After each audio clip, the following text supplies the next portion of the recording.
Yo, what's up guys? It's Noah here, and in today's video, we're going to be talking through a couple player props I like on Prizepicks for tonight's NBA slate on Tuesday, April the 23rd.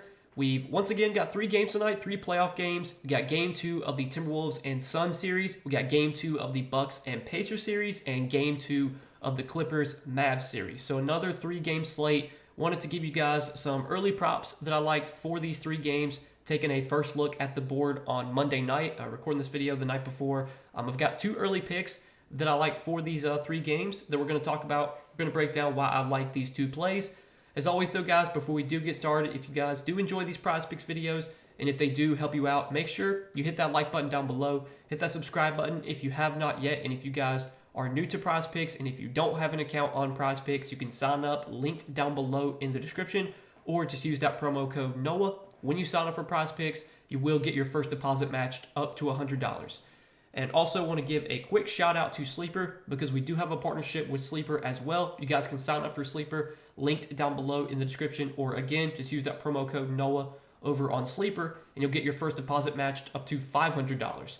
Now, if you don't know what Sleeper is, they are a DFS pick'em app similar to Prizepicks where you pick over or under on player projections. You build out an entry. You're able to make up to an 8-pick entry on Sleeper. You're able to win up to 100x your money. So if you guys do want to check them out, again, use that code NOAH when you sign up, and you'll get your first deposit matched up to $500 over on Sleeper. But let's talk through the picks I'm liking for Tuesday, guys. Now, I do want to recap the 2 plays that we gave out in Monday's video before we talk through today's plays. So Monday was a very frustrating day, man. We gave out 2 picks on Monday. We missed both the plays we gave out. We took Franz Wagner. We took his Demon prop of over 3.5 assists. That actually wound up, the Demon actually wound up getting removed off of that. So that basically became like a normal prop. So we got some good odds on that, getting a Demon prop, getting it as a, getting it with a payout boost, because if you took it later in the day, there was no payout boost for it. We got it with a payout boost at 3.5.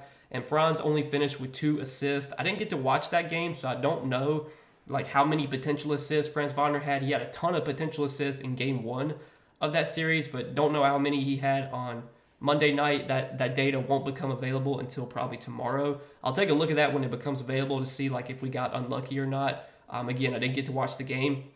But Franz only had 2 assists, unfortunately. And then Tobias Harris, we took him over 11.5 points. Tobias Harris had 10 points at halftime, and he finished the game with 10 points. Go figure, man. He literally scored 0 points in the second half. He played like 41 minutes, and if you would have told me before the game started Tobias Harris was going to play 41 minutes, I would have bet my life that he would have put up 12 points. And go figure, he plays 41 minutes, puts up 10 points, goes scoreless in the second half. So very frustrating day on Monday, but we've got another slate to tackle today. We can bounce back today. Let's try and hit both the props that we're going to talk about for today. So looking at what I'm liking for today's slate, the first prop we're going to take a look at is going to be a rebounds prop, and we're going to look at Yusuf Nurkic, 10.5 rebounds, and I actually like the under here, so less than 10.5 rebounds for Nurkic. And let's talk through why I like this prop. So Nurkic, the rebounding numbers have definitely not been great for him lately. For what it's worth, he's gone under this line in 4 out of his last 5 games. He's gone under this line in his last 2 games, which have both been against Minnesota. Obviously, that's today's matchup. In their game before the regular season ended, that last game of the season, Nurkic, he got into some foul trouble that game, only played 20 minutes, but he only had 5 rebounds in those 20 minutes. And then last game against Minnesota, he played about 26.5 minutes, had 4 rebounds in those 26.5 minutes that he played. And if you look at the rotation last game, it is worth noting that Nurkic did not close. We did see the Suns go small. They played small ball. They took Nurkic out, and that's always a possibility with Nurkic. Nurkic definitely has downside. He's a player that does have upside when things are going well, but there's a lot of downside as well just because his minutes are never super secure. I think in this series against Gobert and against Cat, like they're probably going to need Nurkic out there if he can stay out of foul trouble. Foul trouble is something he does deal with a lot. I would think he probably plays like 25, 26 minutes. Maybe he could get to like 30 minutes. But the matchup is really tough from a rebounding perspective. The Timberwolves are one of the best rebounding teams in the league. Rudy Gobert is a great rebounder. He boxes out really well. So far this season, Minnesota, they're limiting opposing centers to the 4th fewest rebounds per game. And if you look at last game, Nurkic only had 12 rebound chances. So in the 26 minutes that he played, he only had 12 rebound chances, which is way low compared to his season average. This season, he's actually averaged 19.2 rebound chances per game. So the rebound opportunities were way down for Nurkic last game. Does that continue here? I think it probably does, because I think this is a really tough rebounding matchup for Nurkic, just with how well Gobert boxes out, with how well he's able to keep opposing centers off the glass. And Nurkic has struggled to rebound in this matchup. These teams have already played 4 times this season if you include the playoff game. In those 4 games, Nurkic has had 4, 5. There was one game where he did have 15 rebounds, and then there was another game he only had 5 rebounds. So he's struggled to rebound going under this line in 3 out of 4 games against Minnesota this season when you include the playoffs. Even if Nurkic plays like 26, 27, 28 minutes here, I don't think it's a guarantee he gets 11 rebounds, just with how tough this rebounding matchup is. And I don't think it's a guarantee that Nurkic plays 26, 27, 28 minutes. He's always got foul trouble risk.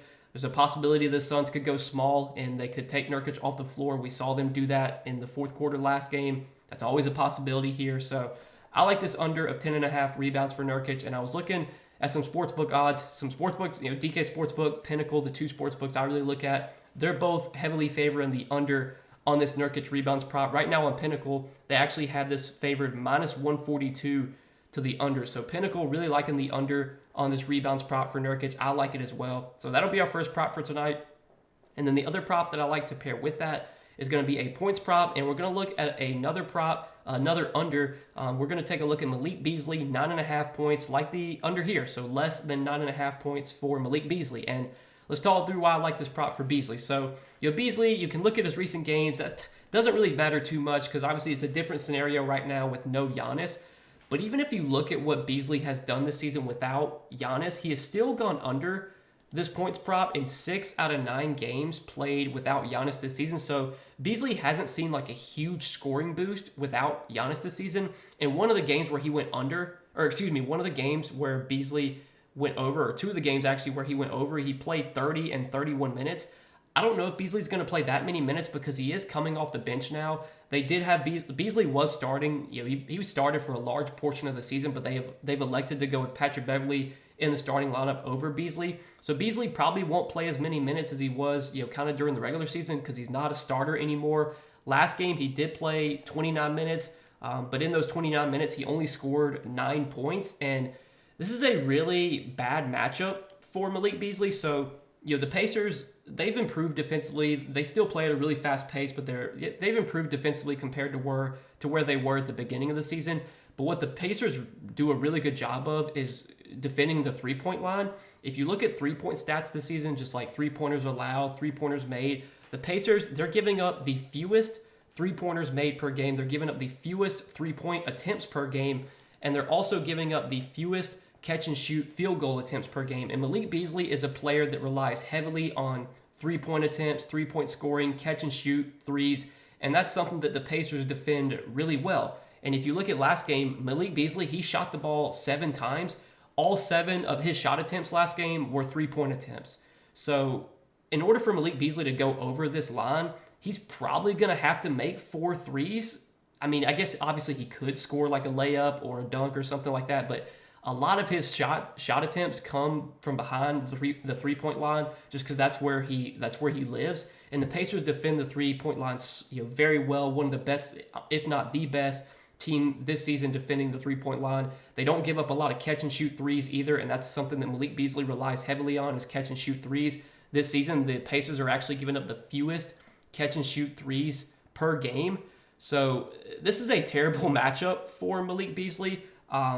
In the minutes, he did play 29 minutes last game, but now that he's coming off the bench, I don't think it's a guarantee he plays that many minutes. I think you could see him play 24, 25 minutes. So I like this under of 9.5 points for Malik Beasley. I was also looking at some sportsbook odds. So right now on Pinnacle, not only is this points prop heavily favored towards the under, it's minus 132 favoring the under on this points prop, but also Malik Beasley, his 2.5 3-pointers made attempt. So, for him to make 3 threes or more, that is also favoring the under, minus 143, favoring the under on 2.5 3-pointers made. And when Malik Beasley has made 2 3-pointers or less this season, he has gone under 9.5 points in a large majority of those games. I think there's only been like a few games this season where Malik Beasley has made he's made 2 threes or less, but scored 10 points. If he makes 2 threes or less, I feel pretty good about him staying under 9.5 points. And Pinnacle right now has him pretty heavily favored to make less than 2.5 3-point attempts, or 2.5 3-pointers. So I like this as our second prop for tonight, guys. Malik Beasley, less than 9.5 points. So 2 unders that I'm liking for tonight.